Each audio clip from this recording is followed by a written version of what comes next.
Awesome. I always set my alarm for that now.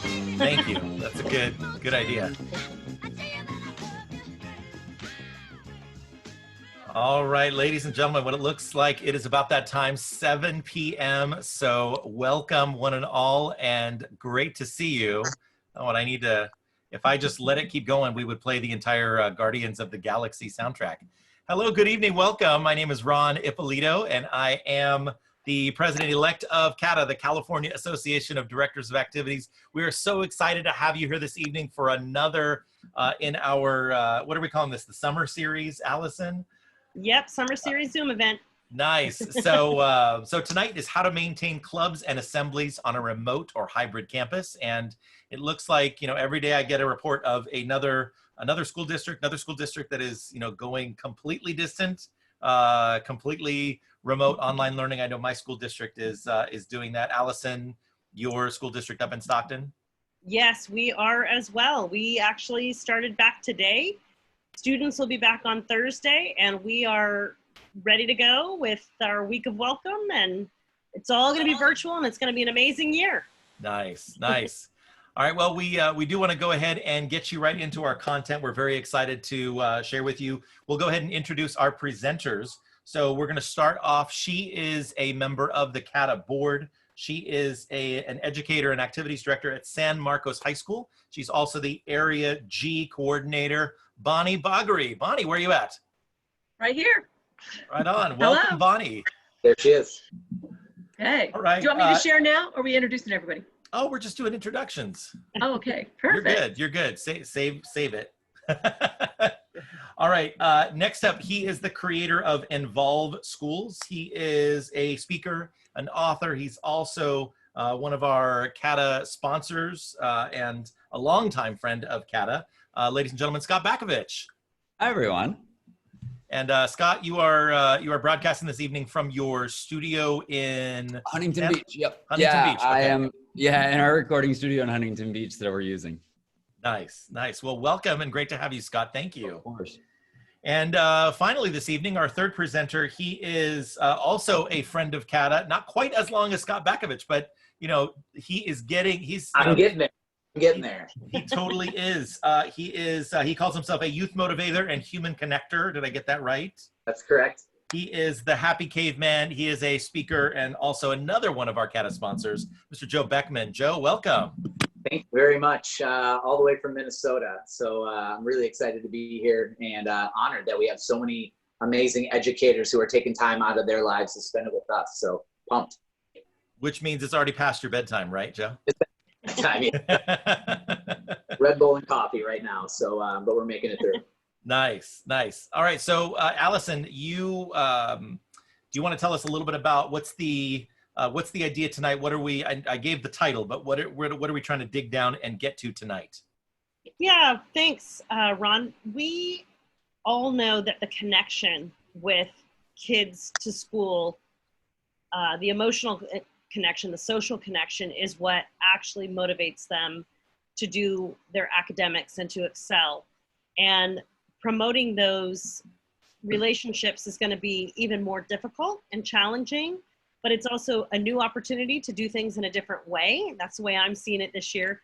But we have to come up with a plan of how are we actually going to do this? What are we going to do to establish those connections and help foster those relationships? So how do we get clubs going? How can we do assemblies? How can we do all of those things which are key components of our school communities? And we have 281 people on with us tonight who are excited and fired up to get this energy and to get some ideas. So we've got these three experts here, and I can't wait to hear what you guys have to say, because I want to get clubs going from week one at our school. So let's hear what you've got. So why don't we do opening thoughts on creating connection, especially since nearly all of us are fully remote, if not, a remote hybrid, hybrid model. But I think, almost all of us are going to need to be developing these relationships over a screen. So what some of your opening thoughts on that? Whoever wants to take that first.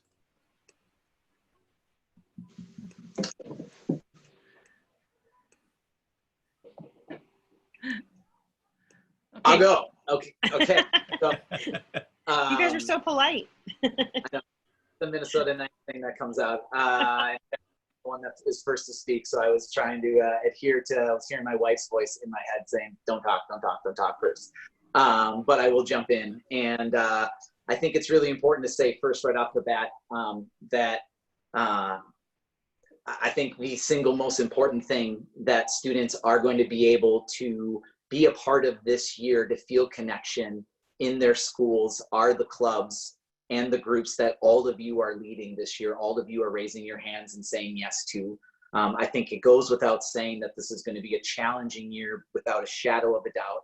And it's going to call on all of us to use different parts of our brain and our creativity, our motivation and our resources more than ever before. And I just want to, before we get into the content and the tips and the tricks and the ideas and the shortcuts and all of the things that can make this work a little bit easier, I just want to address the fact that this is maybe the most important work that's being done in education right now. And I just want to say thank you as a parent of a kiddo who's going into 8th grade, who would be in the clubs that you guys are running. You're doing the most important work, and it's going to be challenging. And I just want to say that I'm honored that I get to be part of this group tonight, to be part of this energy and to share that. And I think it's going to call for us to dig even deeper than we ever have before into all of those buckets that I mentioned. But having a group like this and having resources like CADA hopefully will allow this work to be done in a way that is real and it's vulnerable, but it's also motivating and moves the needles for kids' social emotional needs. So thanks for what you do. And Joe, thank you for your politeness. It's you're so close to Canada there that it kind of rubs off there, being up so far north. Yeah, hey, I think that's. I should have bought Joe and everybody else a little bit more time, and I totally forgot because I was just so excited to jump right into our presenters. If you haven't yet had a chance, go ahead and in the chat tell us your first and last name, where you're from, you teach middle school, high school, what your role is at your school, and then the name of your school. And if you want to give a shout out to your area, then go ahead and give a shout out to your area as well, because I already see that happening in the chat. So it's great to hear from all of you. All right, so now Bonnie or Scott, kind of opening thoughts on developing culture and developing those connections when from day one you can't be seeing each other in a physical space. Bonnie, I'll go next. Go for it. Go for it? Okay, perfect. So I come from a very large high school. We're slated to have 3,800. So my goal, and I guess talking with our administration, is how can we develop relationships from day one? And we see it through clubs and making intentional welcome days, be very relational and getting to know each other's names. Because as a teacher, obviously you all know that first day of school when you don't know anybody, how do you get to know their names, all those kinds of things, and being intentional about it for probably 2 weeks into the school year. So I guess for me, that's it. And just as an ASB or activities director, I think I want to give myself permission to maybe pick 3 things that I could really focus on and do really well. And then I'm going to let some things just go. I love that. Scott, you're up. Yeah, I kind of my approach to everything as we've gone through this quarantine process and then now virtual and distance-based learning is I like to think of it this way. I think all activities, whether clubs, whether large-scale assemblies, I think everything we do boils down to positive shared experiences. I think that's what we create, and positive shared experiences, when paired together, create community at a high school or middle school campus. I don't think our job has necessarily changed. I think our job is still to create community and as best a way we possibly can. I think what has changed is the methods that we use to get there. The methods that we can use to create positive shared experiences, the methods that we use to actually generate community with the students we serve. And so my entire time during the kind of the COVID era has been spent trying to figure out ways to actually create those moments and actually give student leaders the tools to create them as well. So no, I'm excited. Let's dive into all of them. I'm really excited to be here. So, Scott, I like the language that you use, positive shared experiences, one of many things that I'll be writing down this evening. So how do we, what are some ways that in the virtual world, we create those positive shared experiences, whereas before we could see each other in the gym, in the multi-purpose room, in the quad, in those physical spaces, and we don't have those. So what are some ways that we create in the virtual space, those positive shared experiences? How much time you got? No, I love it.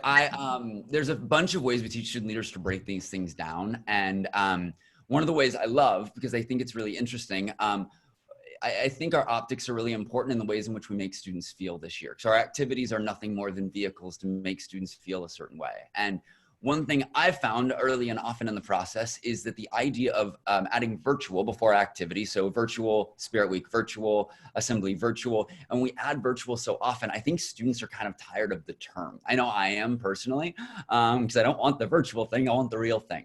And so one thing we've been teaching student leaders is this idea of, instead of simply putting virtual behind an activity and hoping that it floats or holds value, doing something just really simple called a feature benefit analysis. Taking a simple activity, having a piece of paper, split it down the middle. On one side of that piece of paper, listing out all of the features of that activity you possibly can. Whether it's for homecoming, it might be an assembly and a Spirit Week and a football game and competition and lunchtime activities and homecoming court. On the other side, placing all of the benefits of that activity, whether it's community or competition with their school or unity. And instead of relying so heavily on figuring out the features and how we make them virtual, it's taking the benefits that it provides, taking the tools we have to use in a virtual environment, whether it's our social media platforms or online games or whatever the case might be, and replicating those benefits using the tools we currently have. It helps us to actually meet the activity where it's supposed to be, to lead with the actual benefits, because at the end of the day, the benefits always outweigh the features. Again, features are just a means to get there. So that's just one of the many things we've literally been working through, and every training we do is teaching students between features and benefits and actually working to recreate those benefits using whatever tools we actually have to use. Because at the end of the day, we want to create small moments of happiness and kindness and compassion and love and respect and empathy. Like, those are the moments we want to create with our activities. So I think those are really vital to this year. Scott, you're reminding me of Simon Sinek. Start with why. Why do we do these school culture programs? Why do we put on these activities? And we don't exist simply for the dances and the balloon arches. We exist to create a feeling on our campus. You're exactly right. Yeah. Joe or Bonnie, what are your thoughts on that? Trying to create these. How do we create these positive shared experiences? So I'm going to go more experience, like, here's what I would do at my school. So actually, one of the things that my principal loves to do is meet with students, and he can't do that. So what we did today, actually, we're not in school yet, we're actually 2 weeks out, but he wanted a chance to dialogue with some students about what's going on. So we put 6 leaders on a Google Meet, and we actually did the class presidents, so the class president and the ASB president, and we had gone out on Instagram and asked, do you guys have any questions about what's gonna happen? What's the schedule? We're actually switching from a 6-period day to a 4x4. So we have some major changes happening, some other stuff, but there was just a ton of questions thrown at us through Instagram, through a Google form, a bunch of different ways.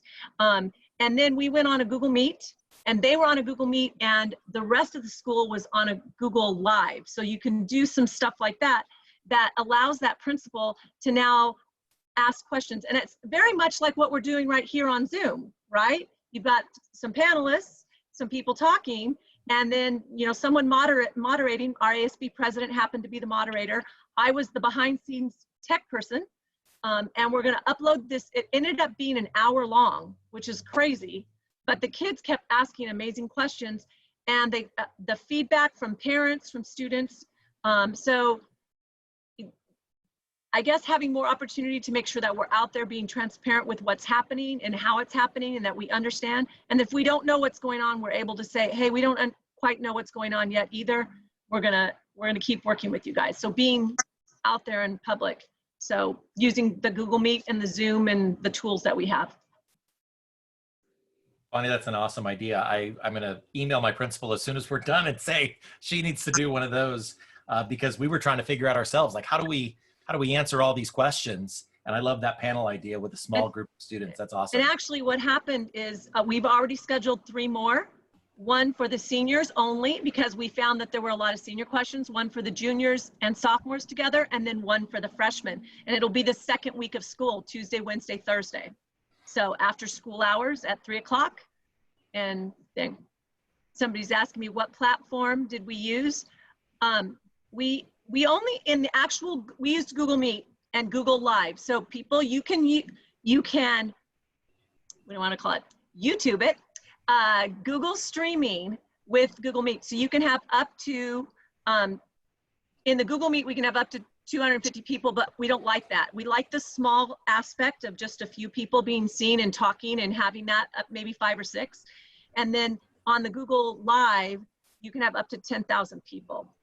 So it was really cool. You could also, in the Zoom world, you can have a Zoom meeting, and then with one of the paid plans, you can push it out on YouTube or on Facebook Live too. So very similar to what you're talking about, Bonnie. That's awesome. We had kids texting the presidents in the meeting. Because afterwards we debriefed with the kids and they're like, we were getting text messages. And so they were trying to ask those questions as well. So it was actually very interesting and good learning experience for our own students. That was what was cool too. That's awesome. Joe Beckman, I'm going to send you the same question. Creating those positive shared experiences. What are your thoughts on that? Yeah. First off, Scott and Bonnie nailed both of that. I think I was nodding my head the entire time and taking notes myself, but I was thinking, you know, when I look back at my sort of group experiences that I was a part of in my life, whether it was at a church group or whether if it was part of an athletic team, and I think about where did we build those shared experiences, and absolutely we built it when we were doing the content of whatever that group was, whether it was religion or whether it was leadership or whether it was athletics. But then I think about all the times that we spent before that content. I remember the foosball games in the lobby of the youth room, and just all the different games that were around, and people would randomly like get together. I think on our baseball team, when we would travel, we would go to hotels and we would spend time playing poker or jumping in the pool after hours when we shouldn't have. And although you could look at that time as wasted, I look at that time as completely meaningful. And so I think it's incredibly important that if we're going to build trust and build shared experiences, that we also build in time for what we call MWT, meaningful wasted time. And that could be a number of things, whether it's allowing kids to share their favorite TikTok dance that they saw over the weekend, or a high or a low during the week, or you do the YMCA and you create a dance that goes along with that. Sometime building in and weaving in time just for sort of just the connection. And it might feel a little bit wasted, but there's so much meaning that is in there. And that to me is where a lot of the real trust sort of lies in that foundation. So that would be my my 2 thoughts, is to make that a priority and to weave that in whatever teaching moment you're sort of sharing with the students that time. Joe, thank you. Allison, I'm assuming that you are monitoring the chat for questions. I've been trying to watch it as best I can, but please let me know if you see any questions that pop up. And by the way, if you have any questions, please feel free to throw them into the chat. I'm gonna now bounce off of what Joe just talked about, this meaningful wasted time, which I love that phrase. It's so much fun because it's really, you know, about, you know, creating those connections and having just those fun moments. So any thoughts on how you create that meaningful wasted time, right? Have those just like totally non-academic, you know, fun connection building and relationship building activities. What are your thoughts on that? You go ahead. Bonnie, you can go. I'm going to go in just with clubs right here, because I think this is a perfect time. I think clubs can be that meaningful wasted time. Like, and I love that term. Thank you, Joe. That is really cool. Yes. Because clubs are a place where students can go and just hang with other kids, with the teacher in the room, and talk and have a great time. Now, one of the things that we believe at our school is that we want every student to be involved in a club. And so we don't care what kind of a club it is doing. So one of the tasks I had about 4 years ago, we decided the club paperwork was just so cumbersome that we only had 25 clubs and we had this huge school. And why? Because nobody wanted to do the clubs. So nobody wanted to do the club paperwork. So we took that part away. So we have two kinds of clubs on our campus. We have special interest clubs. They don't have to do hardly any paperwork. It's a one-pager, fill out your name, find your teacher, tell us where you're gonna be, and that's all you gotta do. You're not gonna spend any money. Now, if you're gonna be a financial club, then you gotta do all the paperwork, and that's the club that, hint, all of the, what do you wanna call it, auditors see. They see that club list. They don't see the 120 club list where 100 of them are special interest, journaling club, you know, it doesn't even matter. Spike ball club. I had a spike ball club all year last year that played every Thursday on the lawn, at lunch, in the quad, spike ball, anybody could play. They had 10 spike balls out there. And I actually had 2. They'd come grab mine and do that kind of stuff. So I think we need to get kids to be able to do that, and teachers, because some teachers have such great conversations with students in their classroom, and that relationship needs to continue to happen. My club information is now all online. So we actually already did it in June when it was kind of crazy. We kept it open though. We're gonna leave it open so that you can have a lot of special interest clubs that you don't have to worry about as an advisor for the paperwork, or as the ASB director, you don't have to worry about that. Only your financial clubs do you have to worry about and go a little deeper. So that's my tip for, I think clubs is the way to do it. And then, so Bonnie, already generating some questions in the chat here. And the first question I wanted to ask, just to clarify about the difference between when you use the term financial club, you are talking just specifically about a club that is going to have income and outright. So in other words, if they are fundraising, they're called a financial club. But if they simply just exist for that meaningful wasted time, then you just call them a special interest club? Is that your terminology? We just decided to call them a special interest club. And that means all the students in that group have a special interest. And whatever that special interest, they just needed, and they actually don't have to have a teacher, because that's another requirement of clubs, is that you have, of a financial club, is that your teacher must be certified. So the librarian, she holds a chess club, right? Because it's super easy.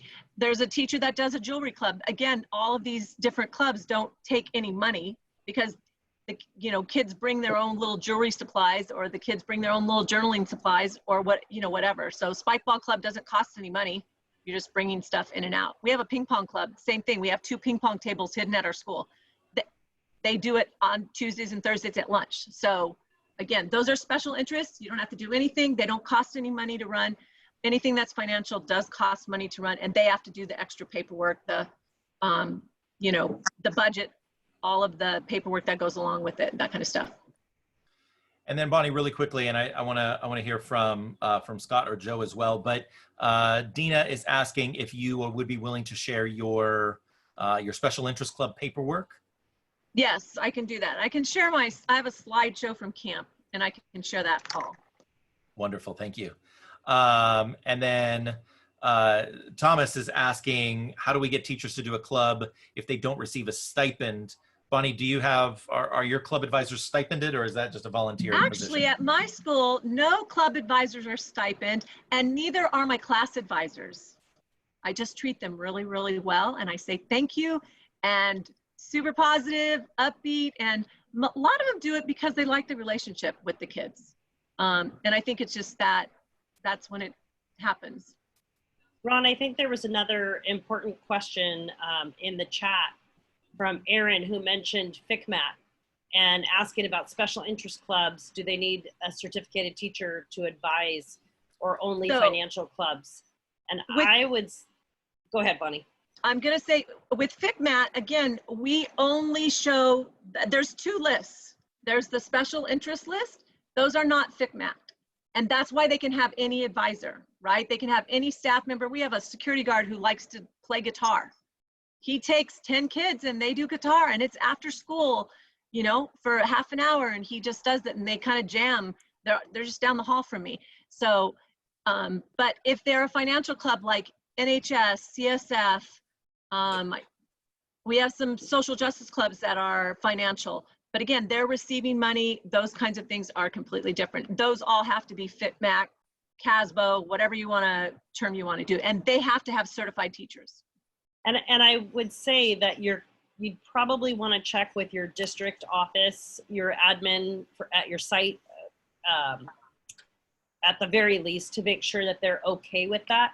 Because I know in my district, we've got a strict rule about all clubs having a certificated person. So, you know, mention what Bonnie's mentioned and see what they're willing to do. But I would just hate to put a blanket over everything, because not everybody's school district. Mine's super conservative, and so I think we err on the side of caution. So yeah, and I guess I look at it as a lunchtime activity. So, you know, that's the way I argued us doing special interest clubs. I'm like, well, what's the difference if I'm running a special interest, running a lunchtime activity? Couldn't it be called a special interest club in our quad? Somebody asked, yes, we're going to do them over Zoom. And Club Rush, we are doing Club Rush. We're going to do 3 clubs a day for a month instead of 25 clubs a day for a week. And I do want to come back to Club Rush, because I think there are other great ideas to share. I've got some ideas that I got from CADA Camp on how to do a great Club Rush, but poor Scott and Joe, I want to make sure that they can chime in. Bonnie, lots of great stuff. But Scott and Joe, your thoughts on this? Joe, go for it. I was going to point at you, my friend. I will keep it short and sweet. This meaningful wasted time, how do we build trust in that? I think in general, without getting into the nitty gritty and the details, I think it's important to really play to your strengths and to lean into your weaknesses. I think all of us generally have our go-to strengths to make connections with students. Sometimes that's using our gregarious and charismatic personality, and we're really introverted, and those connections are natural for us.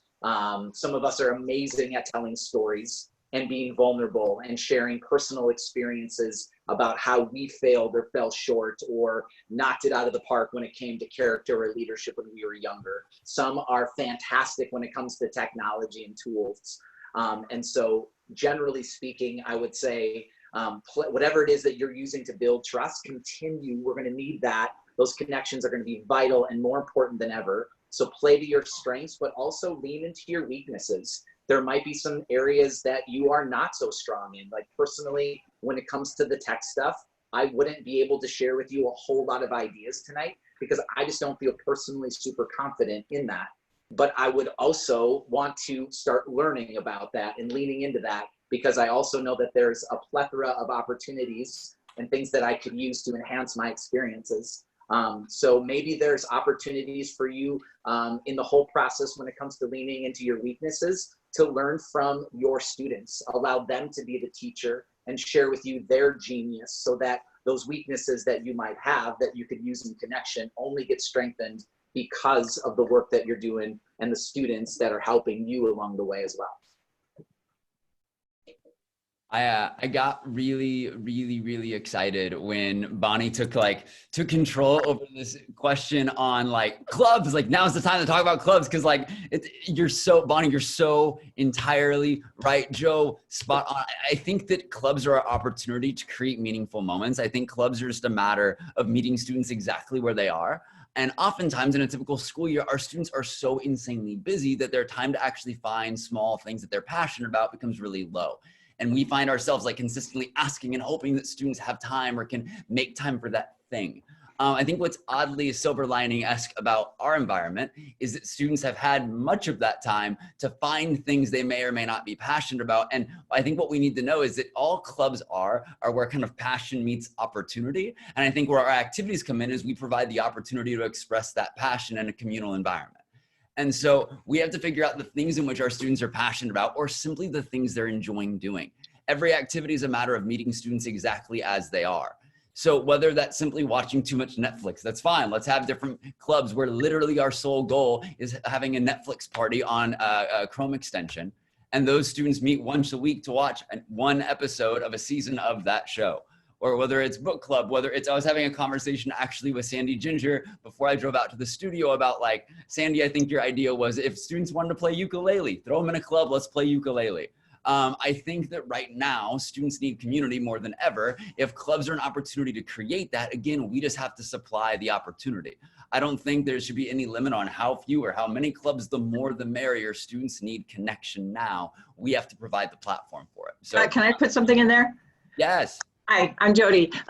We have 1,000 students, 56 clubs, and all of our clubs can't have activities unless there are advisors involved. We have more clubs than we have teachers. So if we accept the new 18 new clubs that applied this year, I won't have enough advisors for them. We'll just be over, I don't know. What do you do? Yeah, I think, Bonnie, you had mentioned that at your school, I know that you guys have, and every school handles obviously this differently in terms of club versus interest group. Melanie, Lindsay, I know you're on the call. I know you guys separate yours, I believe, as well. And so I think it's a matter of figuring out if your school, I think that if there were ever a time to start something new, whether it's a new rule or new guideline on campus about what separates a club from an interest group, or something organized that has funds going in and out versus something that's just an opportunity for students, I think now would be that time. So I think potentially meeting with other staff members, figuring out what that smaller group could look like and what guidelines may or may not have to be in place. That way it's not putting an added stress on your staff, because you know better than anyone, I'm sure your staff members are even more stressed out given all the extra hoops they're having to jump through. And so our bookkeeper who has to keep an account for each one of those clubs. Of course. Absolutely. And so I think it's a matter of figuring out what that delineation looks like in between a set organization and between something that's purely giving students an opportunity to meet up and share in moments with one another. Yeah. Well, and so a question came into me privately. One advisor saying, my issue is we have classes from 8 to 2:30 every day. And so when do you fit clubs into that time? And actually, I feel like Sandy Ginger may have answered that question even before. But in the virtual space, you can really, you can be much more flexible. But any thoughts on that concern of kids getting zoomed out or Google Meeted out if they're going from 8 a.m. to 2:30 p.m.? Any thoughts on that about when you create that time or that space for clubs? I'm just going to say for us, the teachers aren't necessarily meeting at lunch or those kinds of times in this era. I know the drama teacher for sure. Her club meeting was at 4 o'clock on Thursdays because I wanted to do something on Thursdays, but I couldn't because my, junior class president went to her drama club, and she's like, Bonnie, that's my drama club time. And I'm like, I think we have to be open to whatever time, which sounds horrible to the kids are, but people might be willing to do that, because even myself as a teacher, if I'm going to teach from 8 to 2, I don't necessarily want to do my club at 2:30. Maybe I want to do it at 4. And I think I'm going to be willing to do that. And I think teachers are. And I think there was one other thing in terms of finding people. I talked to my principal about the rule of certified teachers. Well, if a librarian can be in the library by herself with students, then why can't she have a club by herself that has nothing to do with financial stuff? And when a security guard can be out there with 100 kids at lunch, but he can't do a club, like that, those kinds of things I think just make sense that we have to change the rules. And special interest is kind of changing the rules as it is, but I mean, you still have your FICMAT clubs, so. Well, and I would add on to that also, I have advised many clubs over the course of my, now going into my 25th year of teaching. And one of the great tools that I have found recently is Google Classroom, because at least in my district, students are not allowed to create Google Classrooms, but once a teacher has created a Google Classroom, then a student can be named as a teacher in a Google Classroom. So that's what I do with my 7th and 8th graders is I give them the power, and they push out all of the reminders and the announcements and the materials. And literally I am just that person who is sitting in the back of the room eating my lunch while they are running the club. Because that's, after all, these student clubs should be student run, student organized, and student driven. All right. So, Ron, I think oh, there's a good question that just came in from Dina. She said, do you have ideas on how to pitch the idea of hosting a club to teachers who are overwhelmed and already stressed from this new normal? I'd love to pitch this, but I want to be sensitive to the teachers. I have some thoughts, and I can just say off the bat that these are just that. Thoughts, ideas. Definitely don't feel like I would say these are the three things I would do, but I was trying to think about, as we were going on tonight, like what's going to be really important for clubs to continue to exist. And I'm assuming that buy-in is going to be huge. Buy-in from administration, just like the question is buy-in from other staff so that we can get as many clubs going. And maybe even buy-in from students. And I think it's incredibly important that we remember what clubs allow us and allow students to do, especially in this COVID-19 season. Number one, they allow them to disengage from the screen and at least the content part of the screen where they have to be taking in and learning. They allow us to invest in a passion, something that maybe we've always kind of wanted to try, but we've never been able to really take that leap. And the last thing is it allows us to do good. We get to take that passion and then we get to use it to serve others.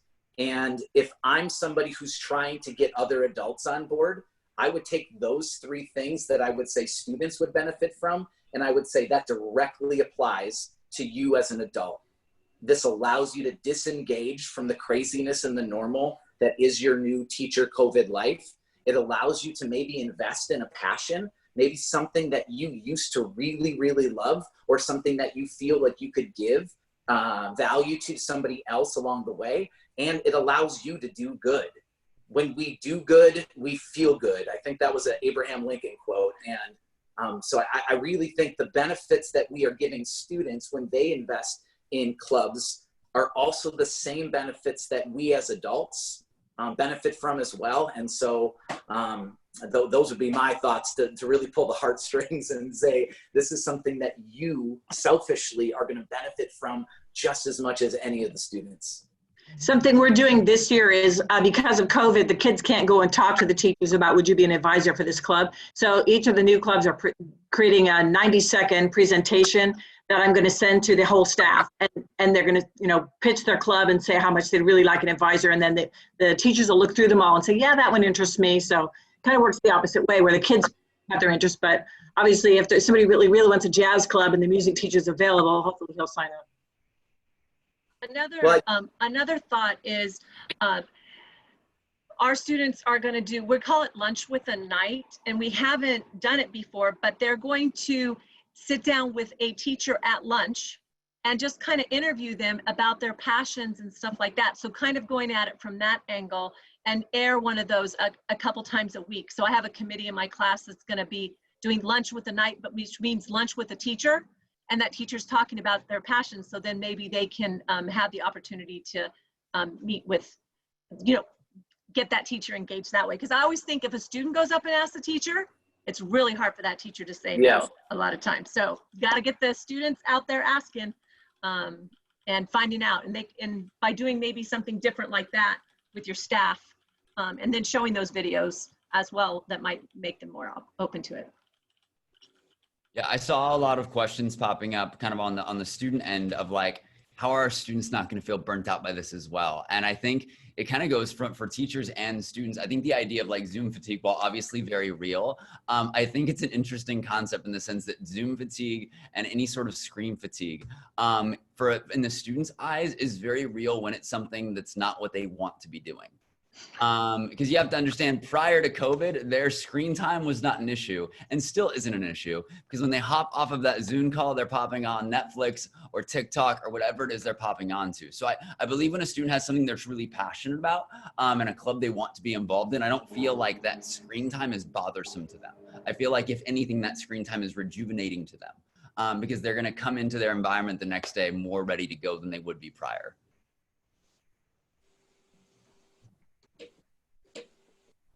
Lynette asks, when you say air the video with the staff member, where will you do that? On social media or a school website?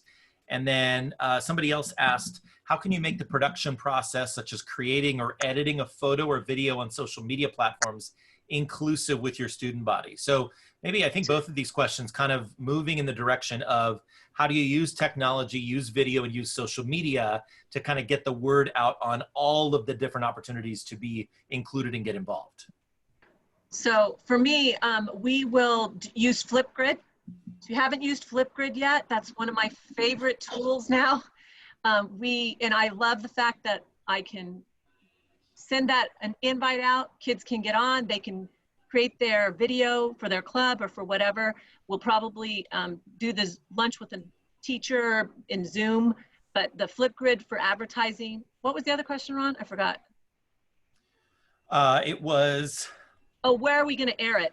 Yep. Anywhere and everywhere that students will be and parents will be. Because I want the parents to know that there's clubs available, because that's a PR thing, right?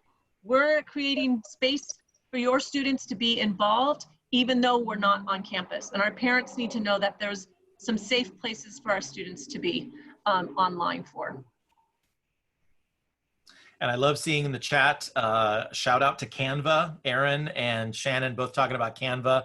Gosh, I love Canva. Canva is awesome, and you can use that for multiple. As a matter of fact, all the graphics that we do for these Zoom events are created in Canva. So shout out to Canva as a great way to create those promotional materials. And then I'm also seeing Band Group, which I'm assuming is a messaging app, right? Is that Band is what I'm thinking. We use Minga at our school.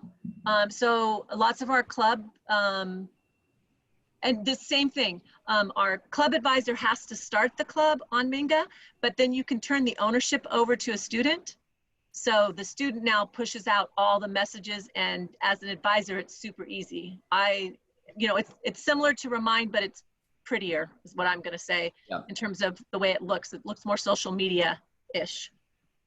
And Meg Walsh actually brought up a good point, and I'm glad. Adobe Spark, if your school has access to Adobe platforms, depending on your district, you very well may. If your school has access to Adobe products or Adobe subscription, Adobe Spark's phenomenal for this as well. And again, at any point in time, if we can save funds this year, it's a good thing. So really, really handy. The app on the phone is phenomenal. Like the integrations are really, really clean. So Adobe Spark, again, if your school has that subscription or your district has it available, is a really easy download. I would second that on Adobe Spark. I also would just comment really quickly on things like Band, Minga, Remind. You definitely want to make sure that you have the blessing of your administration and your school district before deciding what kind of a platform to use. I know Minga is the platform that Bonnie is using, and Minga, like Remind, those are HIPAA, FERPA, SIPA, COPPA, like all of those. In other words, they comply with all of those federal privacy regulations. And I believe because Band, don't quote me on this, but I believe because Band hosts their data in, I want to say South Korea or another country, Band does not meet those same requirements for student privacy. So you just want to, just to cover yourself, be careful when choosing one of those platforms. I know Minga and Remind, they do comply with those. Hey, Ron, we just had a question coming from a student asking advisors to remember adding special clubs dedicated to mindfulness.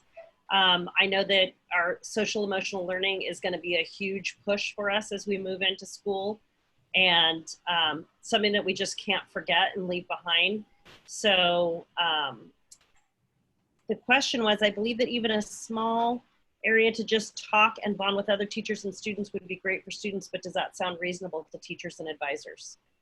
We actually are doing a week of welcome for the first time at Sierra Middle School this year, a 5-day week of welcome. And one of the things that we are doing is we actually have a plan for each period of every day for those 5 days, and we've handed that to our advisors, or to our teachers, sorry. And we've done that so that they can kind of come to terms with, how am I going to teach? What am I going to do? Because those first 5 days are all scripted for them. And one of the things that we're doing is we're putting a big piece on mindfulness in there. And I also went to a great workshop this week that my friend Ron Ippolito created on how to create a Bitmoji classroom, you haven't seen that yet, you should go on YouTube and check it out. And Ron, maybe you could drop that into the chat in case anybody's trying to set theirs up. One of the things that I saw that one of the ladies on the event had posted was a picture of a fish tank. And then she had a whole mindfulness thing. And I actually duplicated that myself and put that in mine because I thought, oh my gosh, that's such a great piece to have where kids could access that all the time. So thank you to that student. If you have a response to Emily's question about mindfulness, please throw that in the chat. I've seen a lot of people already doing this. And then Scott Bakovic, I saw your face light up when that question popped up. So Scott, did I read your body language wrong, or did you want to comment on that? Entirely. No, I two things. Can we all, like all the advisors in the chat, just recognize that we have some students in here who are putting in time, energy, and effort to make sure that they're getting new content for their schools. Like that's, again, I think 2020 is filled with silver linings, and I think that's one of them. And I think that's absolutely incredible. What I love so much, Emily, is that you chose to figure out how you can pair a club with a meaningful message that students need to hear. And right now, like with everything going on, that is what activities are supposed to be. They're supposed to be these meaningful moments that address the exact needs that students have. You're addressing that within your school, students need to be able to reflect and breathe and have some ability, skills, resources to be mindful in this unique time. And so I think a really cool way to look at it is this. I heard someone say it this way earlier, and I love this. I think this might be the first time since the 1940s when we've been able to we've been forced to reimagine what education and what activities look like. Many of you come from schools that are baked in tradition, and they've been doing the same things in the same ways for an incredibly long time. I think now is an opportunity to have those difficult conversations about shifting some of our activities, at least for 2020, into kind of an era where we meet students in completely different arenas and in completely different ways. If the world goes back to normal, we can adjust as we need to. But right now, I think something like a mindfulness club is exactly what students want and need. And so, sorry, I got super excited because the fact that she's on here and giving all that amazing content, that's exactly what we're looking for. Like if that doesn't give y'all hope as activities advisors, I don't know what will. Because our students are literally in an advisor session begging for these types of things. And so I think it's really up to us to meet that challenge with those opportunities. So no, Emily, well done. I absolutely love that. Yeah, and I also think it's pretty admirable and telling that what would have been a topic 5 years ago that I think maybe a lot of people would have rolled their eyes at or turned their nose up on, mindfulness, is now being something that students are aware that this is something that we really need to build a toolkit on. And so I just admire her perspective. And I think it's amazing. Yeah, like Scott said, this is a really cool opportunity to really reassess what is the important, like what are we doing with clubs and how can we sort of realign our mission with the students that we are serving within the club and really hear what they need the most. So yeah, pretty cool. I'm going to jump in really quickly because a similar question came up again about virtual, like Club Rush. We kind of teased it and then didn't come back to it. So in CADA camps, we had a couple of different times when you could choose, and I'm sorry my dog chose this moment right now to bark at something outside. But so when we did CADA camp just a couple of weeks ago, and we offered student choice, we had different Zoom accounts for each different activity. So if you are setting up like a virtual Club Rush, for example, I would advise against the breakout rooms. And here's why. With breakout rooms, you have to go back to the moderator, to the host of the Zoom room, if you want to go someplace different. Whereas if you set up different Zoom accounts with different, like there are different locations, different links that you would click, just ask those teachers, ask those advisors to set up their own Zoom with their Zoom account or their Google Meet account, set up their own space for that Club Rush, thing for their club to happen. That way students can jump from one to the other. We did that at a social event at CADA Camp and it worked great. We did the same thing with our Friday workshop. So I think it can definitely work for you at your school.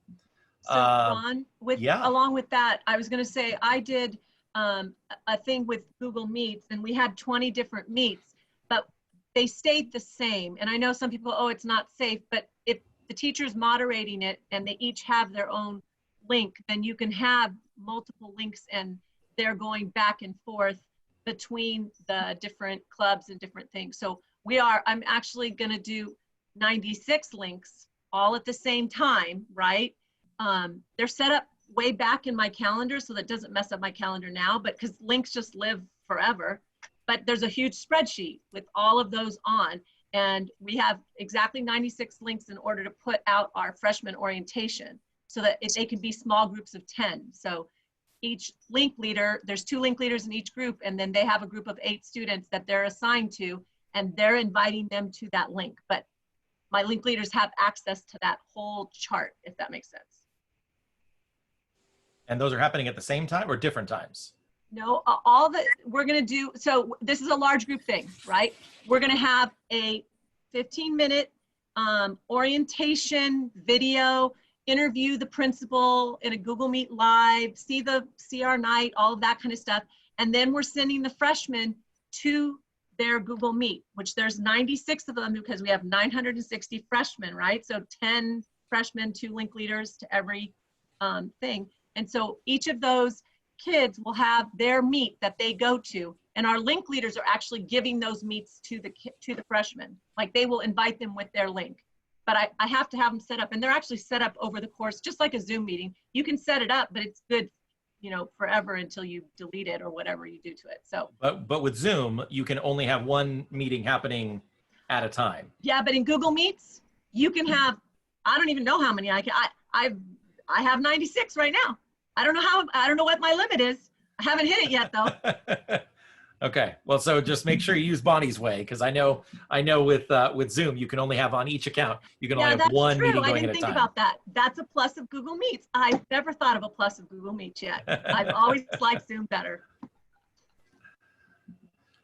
Bonnie, you have restored my faith because you have found the one thing about Google Meet that's an advantage. Hey, so Allison, you know, it's 7:51, so we're nearing our 1 hour mark, and we did market this as how to maintain clubs and assemblies on a remote hybrid campus, and we have two speakers here with us, and so before we end our evening, maybe wanted to just have them share some thoughts on, like, if you're going to bring a speaker to your school virtually, what does that look like? How does that happen? How are you as a speaker, Scott and Joe, able to try to make those same kind of connections, you know, or as close as possible in the virtual? I know we're tired of saying virtual, but how would you as a speaker make those connections if you're doing an all school assembly? Do you break it up? Like, what are your thoughts on that? Scott, you want to go first on this one? You know, I think that I've been going more of obviously with Involved doing so many trainings, and so I can speak to that kind of student-led effort, but I know that you're in the front lines of helping as many schools as possible from that kind of seeing like that large, big, cool moment in an assembly. So why don't you take this one to start, and then I'll come on in after. Yeah, so obviously we have to rethink exactly what that's going to look like this year. And so there will be some virtual events that I think are going to be the best fit for your school environment. Every school is going to be different. I think if you're going to maximize the most out of a speaker and bring somebody in like Scott or myself or Houston Kraft or any of the speakers that are amazing, D. Hankins that work with CADA, that the virtual is going to be one option. And the cool thing that I found out just from a handful of events already is that there are still a lot of really cool things and energy that you can create as a speaker through virtual. I create the MWT moments within my talk, that meaningful wasted time, whether it's, again, the YMCA, or I bring out my guitar and we do a song, or it's something where I interact with them. Not all is lost in the energy and in the engagement of a live event. So that is an option. I would also say, and I haven't done it yet, and I'm exploring it with different schools, but another option is to do the live/virtual event where you would bring in the speaker. They would set up in your auditorium or your gymnasium. You would maybe fill it with the amount of students that you could possibly get in there that would still be social distancing, if you are even allowed to have anybody there. But you do the message live on their home turf. So they see their logo, they see their space, and they feel a little bit more connected to you as a speaker. If I were able to do that, I think we would be able to get a handful of kids in the actual sort of space if we're doing that, as well as then throughout the day, I could maybe pop into other classrooms or meet with different groups in like a smaller group setting and be able to use my time in different ways other than 600 kids in an auditorium. But those are just a handful of ideas that I'm exploring as we enter into the season. So, Joe, thank you. And Scott, so I know not only are you a speaker, you know, a big gymnasium speaker, auditorium speaker, but Scott, you're also doing training as well, like student leadership training.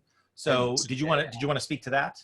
Yeah, I think that, I mean, that's, it's been every day, which has been awesome. The response to doing trainings for student leaders to create these amazing activities this year has been overwhelming. Would be an understatement. It's been incredible. I've been traveling and speaking for 14 years, but now I have a 9-to-5 because I come here to the studio every day and I'm training multiple schools every day. And we have follow-up, all kinds of tons of follow-up. And I think for me, my focus this year has been figuring out, obviously, running Involve, of figuring out how we can get students to create these amazing, meaningful moments as a collection of these moments that groups are creating, whether it's in clubs or whether it's reflecting on heroes on campus or talking about amazing highlights from the prior year, hopes for the future, and having students, one, teaching student leaders the proper process of creating these moments, utilizing their social media accounts, creating meaningful virtual activities that actually engage students. And then two, then to your point with Assemblies, kind of taking all of those moments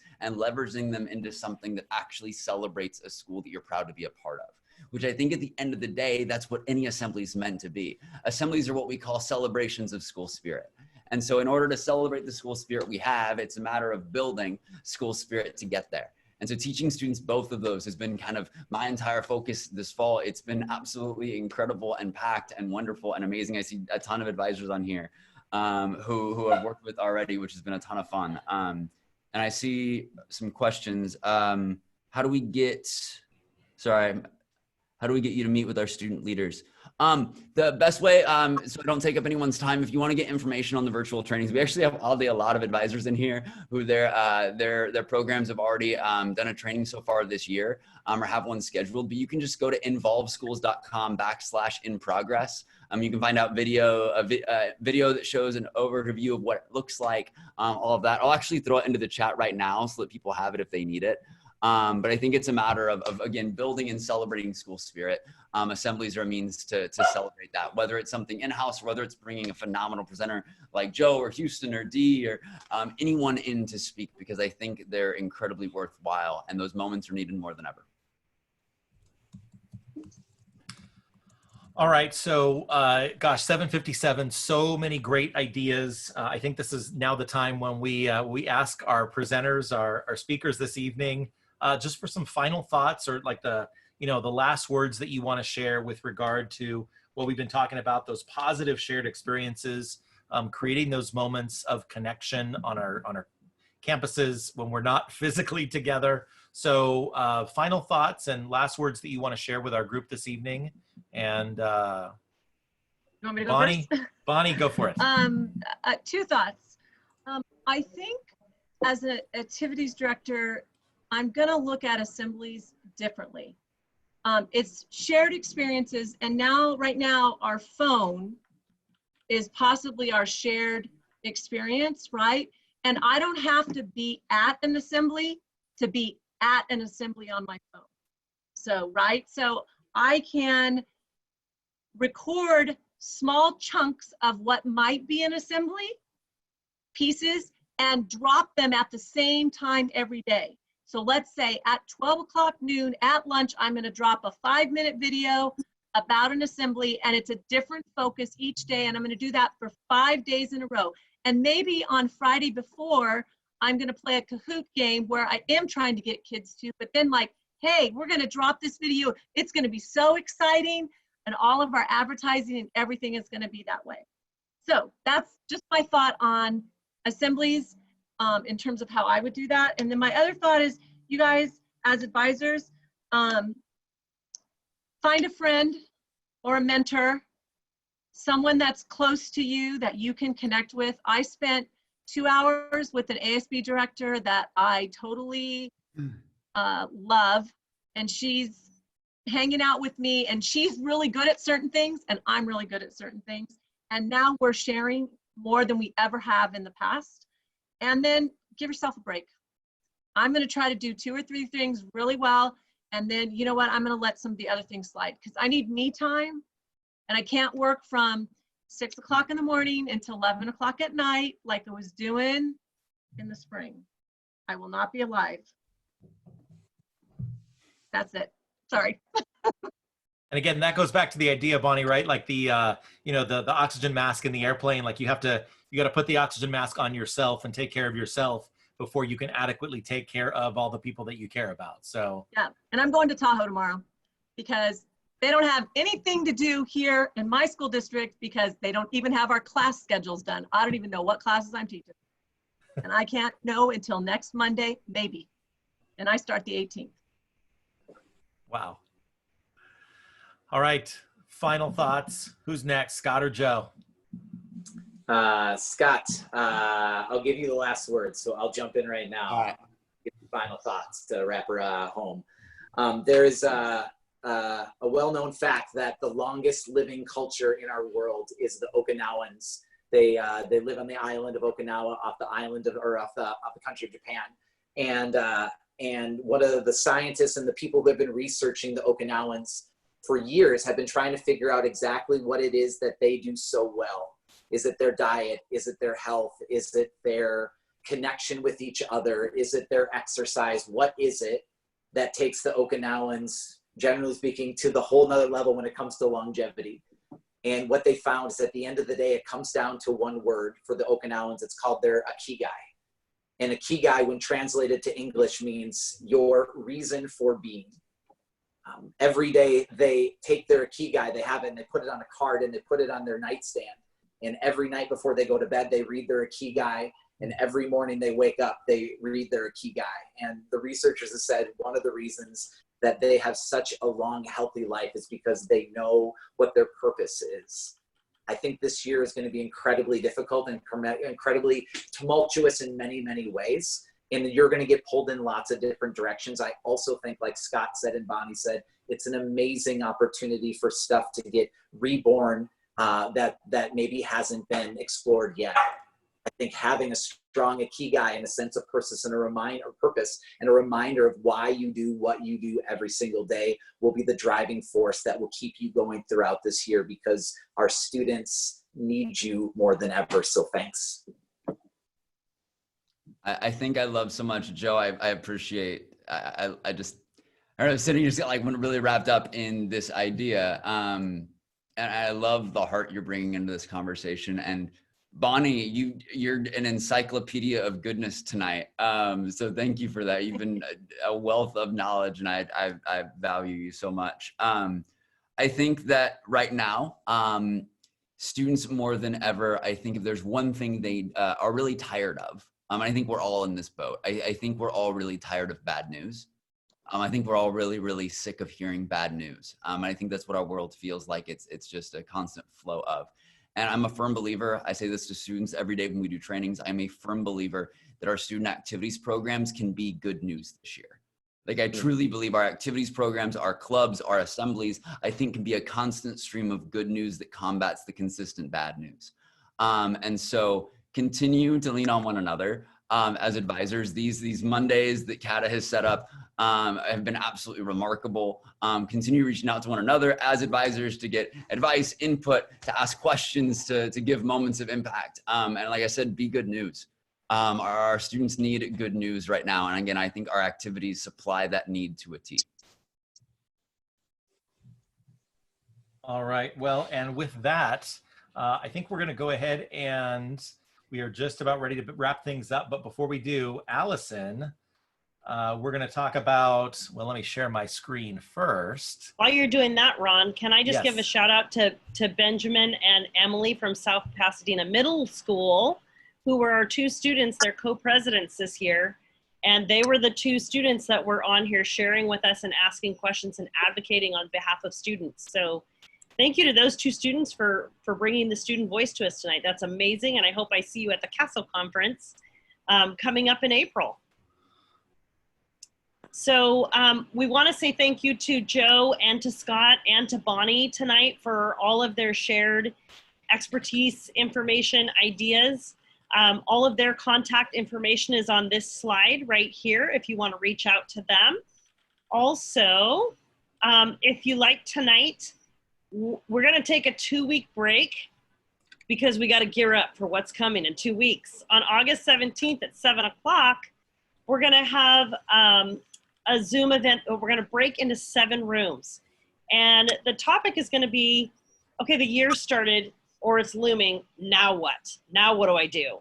So we're going to have a room on how to use Flipgrid. We're going to have one on virtual spirit activities. Another room will be an open conversation about homecoming. Another will be how to motivate or encourage your staff. That one is geared for administrators, so please invite your administrators to participate.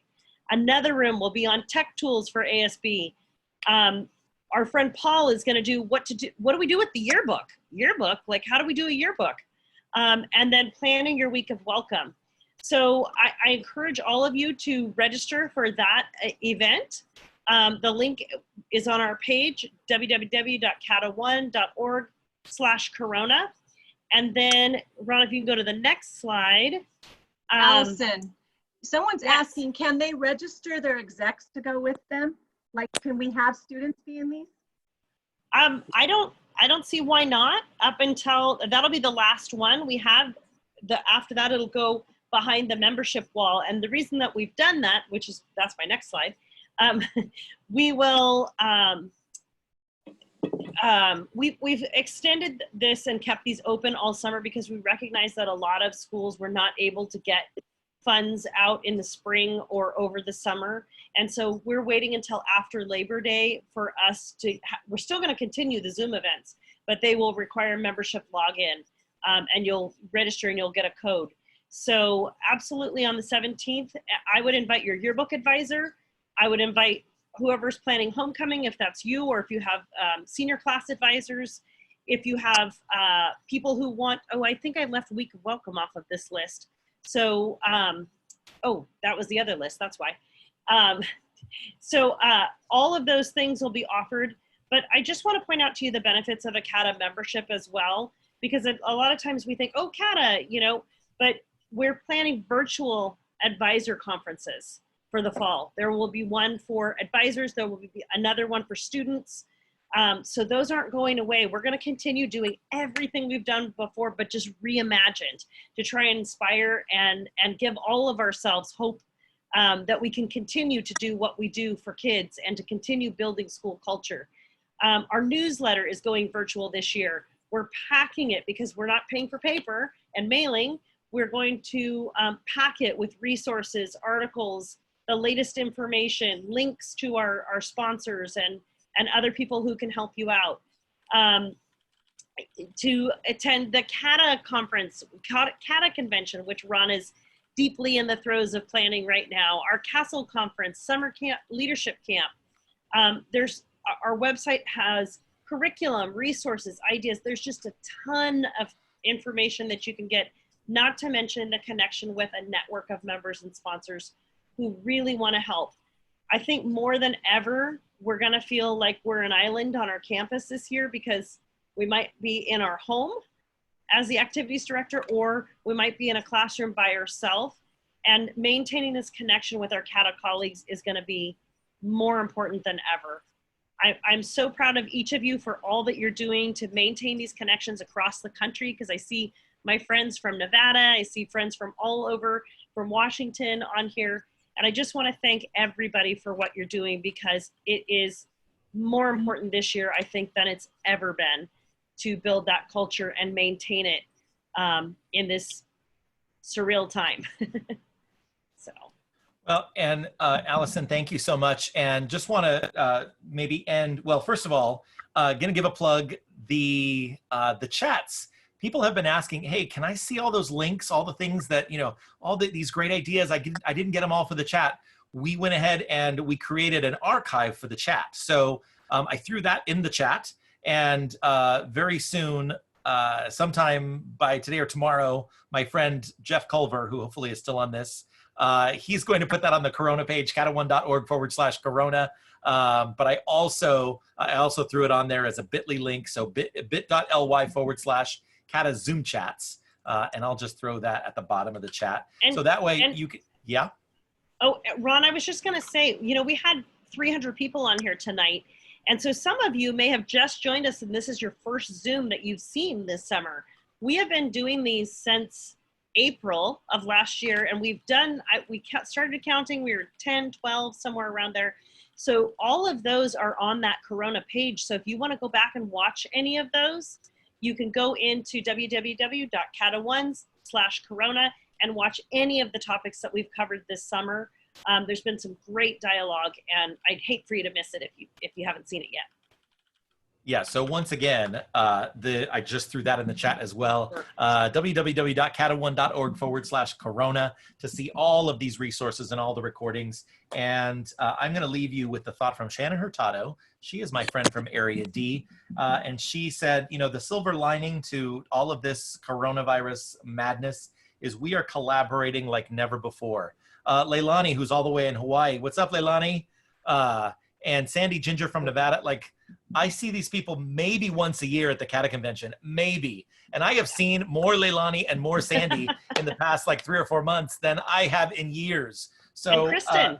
I know so many of our CADA friends from within here in California and beyond. So if there is one silver lining, it's the fact that we are just like, we're getting all this love and togetherness time and sharing. And so once again, thank you to Scott and to Bonnie and to Joe. Thank you so much for sharing of yourselves this evening. Allison, thank you so much because you've been the driving force and organizing all of these and getting everybody together. So, and thank you for being the voice of CADA, Ron. Nobody does it like you do. All right. Well, folks, thank you once again. And if you're muted, you go ahead. We like to do this on my my Zoom calls with my students, the sign language sign for applause. So applause to all of you for being here this evening. Thank you so much. Have a good night, and we'll see you again on August 17th. Good night, everyone. Thank you. Good night, everybody. Bye. Not everybody. Bye. Good night. Thank Bye, you. everybody.